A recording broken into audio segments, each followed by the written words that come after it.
தமிழகத்தில் மதுபான உற்பத்தியாளர்கள் வைத்த கோரிக்கையை தமிழக அரசு ஏற்றுக்கொண்டுள்ளது என கோட்டை வட்டாரங்கள் தெரிவிக்கின்றன. இந்த கோரிக்கையை அரசு ஏற்றுக்கொள்ள ஒரு மதுபான தொழிற்சாலைக்கு இத்தனை கோடி என வகைப்படுத்தி மொத்தம் 800 கோடி ரூபாய் லஞ்சம் வழங்கப்பட்டுள்ளது என நக்கீரன் பத்திரிகை செய்தியில் வந்திருக்கும் தகவல் மிக பெரும் அதிர்ச்சியை உள்ளாக்கியுள்ளது. தமிழகத்தில் மொத்தம் 20 மதுபான தொழிற்சாலைகள் உள்ளன.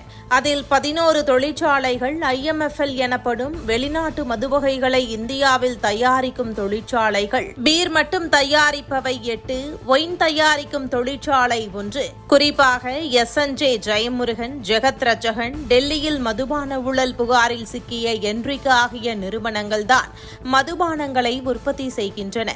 கலைஞர் ஆட்சி காலத்தில் உளியின் ஓசை என்ற திரைப்படத்தை தயாரித்து அதன் மூலம் மதுபான உற்பத்தி தொழிற்சாலை அமைத்த SNJ ஜெயமுருகனிடமிருந்துதான் அதிக அளவில் மதுவகைகளை வாங்குகிறது டாஸ்மாக் நிறுவனம். ஜெயமுருகன் போன்ற மதுபான தயாரிப்பாளர்கள் தாவேக ஆட்சிக்கு முன்பு தாங்கள் தயாரிக்கும் மதுபானங்களில் ஒரு பெட்டிக்கு 50 ரூபாய் என ஆளுகின்ற அரசுக்கு கொடுத்து வந்தார்கள். அப்படி கொடுக்கப்படும் தொகையை எந்த கணக்கிலும் மதுபான உற்பத்தியாளர்களால் எழுத முடியாது. தாவேக ஆட்சி அமைந்ததும் இந்த மதுபான உற்பத்தியாளர்கள் கொடுத்து வந்த தொகையில்தான் முதலில் கை வைத்தது. IMFL மது பாட்டில்களுக்கு கொடுத்து வந்த 90 கோடி ரூபாய், பீர் பாட்டில்களுக்கு கொடுத்து வந்த 40 கோடி ரூபாய் என கூடுதல் செலவு என காட்டப்பட்ட 130 கோடி ரூபாயை அரசுக்கு செலுத்த வேண்டும் என தாவேக அரசு உத்தரவிட்டது. டாஸ்மாக் மூலம் வருடத்திற்கு 50,000 கோடி ரூபாய்க்கு மேலாகவே அரசுக்கு வருமானம் கிடைக்கிறது.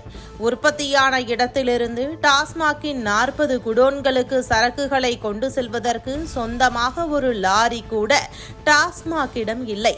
லாரிகள் தொடங்கி கடைகள், பார் வரை அனைத்தும் தனியார் மயம்தான். இப்படி அனைத்துமே தனியார் மய கொள்ளை என்கின்ற அடிப்படையில் தான் தமிழகத்தின் மதுபான விற்பனை நடந்து கொண்டிருக்கிறது என்கிறார்கள் மதுபான உற்பத்தி துறையைச் சேர்ந்தவர்கள்.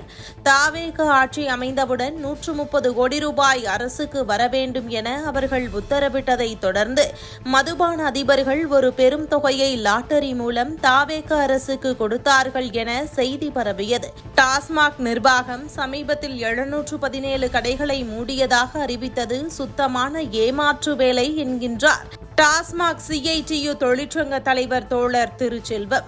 மதுபான உற்பத்தி மூலப்பொருட்களின் விலை உயர்ந்துவிட்டது, அதனால் மதுபான விலைகளை உயர்த்த வேண்டும் என மதுபான உற்பத்தியாளர்கள் கோரிக்கை வைக்க ஒரு கம்பெனிக்கு இவ்வளவு கோடி என நிர்ணயித்து 800 கோடி ரூபாய் தாவேக அரசுக்கு கட்சி வளநிதியாக வழங்கப்பட்டுள்ளது.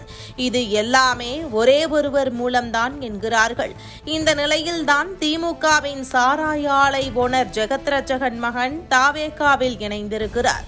இனி வரும் நாட்களில் மதுபான விலை உயரும், மதுபான கடைகளை தனியார் மயமாக்கி பார்களை, கடைகளை ஏல முறையில் கொண்டு வந்து தனது கட்சிக்காரர்களை சாராய கடை அதிபர்களாக மாற்றும் திட்டத்தையும் தாவேக அரசு பரிசீலித்து வருகிறது என்கிறது தலைமைச் செயலக வட்டாரங்கள்.